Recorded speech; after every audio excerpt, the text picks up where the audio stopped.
Sa video na ito ay tuturuan ko kayo paano bumuo ng isang 2x2. So alam ko naman na yung iba dyan sa inyo ay pumunta na sa video na ito dahil alam na bumuo ng tatluhan. So ngayon ay 2x2 naman tayo. So ang unang gagawin natin dito ay hanapin lahat ng side na may kulay puti. Ito. Yan lang. So lagi yung tatandaan na ang top ay kulay yellow at ang ilalim naman ay kulay puti.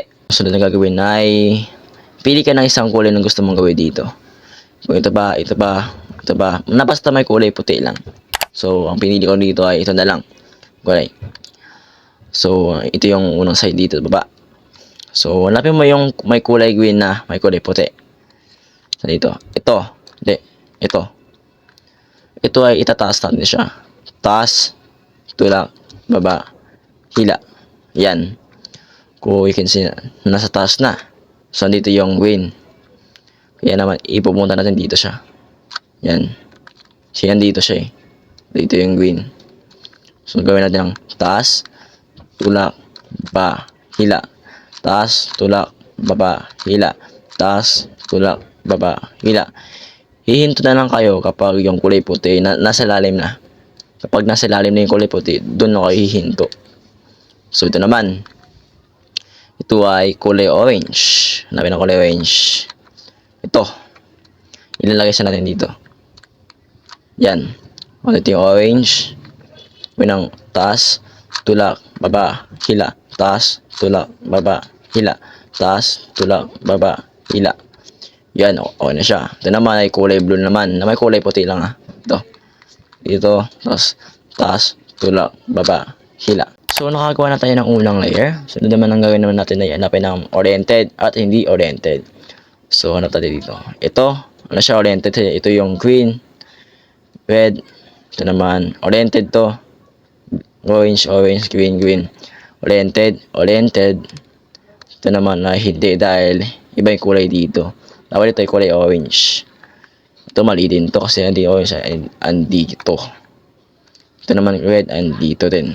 So, ang gagawin natin dyan is dito oriented, hindi oriented. Gawin ng taas, tulak, baba, hila. Taas, tulak, baba, hila. Taas, tulak, baba, hila. Basta yung kulay puti ay mapunta sa taas. Ito lang, sa taas dapat mapunta. Tapos nun, pumunta ka sa kanan. Yan. Tapos gawin ng taas, tulak, baba, hila. Taas, tulak, baba, hila. Taas, tulak, baba, hila. So, nakagawa na tayo. Pantay ko naman na to. Yan. Ano siya? Oriented. So, ang gagawin naman natin ay yung top naman tayo. So, ito ay ayos na siya kasi nasa top na yung kulay yellow. Ito ayos na siya. Ito lang hindi ayos. Itong dalawa. So, ang gawin natin ang hamburger. Yan. Dalawa yun na. Isa, dalawa. Dalawang ikot lang. So, ayos natin yung mga hindi nakaayos. Itong dalawa hindi nakaayos eh. Gawin natin yung taas, tulak, baba, hila. Taas, tulak, baba, hila. Taas, tulak, baba, hila. Taas, tulak, baba, hila. Hihinto lang kayo kapag yung kulay yellow ay nasa ilalim na. Tapos naman, ikot natin to dahil ito yung hindi pa ayos. Ikot na siya, ikot, yan. Tapos gawin ng taas, tulak, baba, hila. Taas, tulak, baba, hila. At yun, ayos na siya.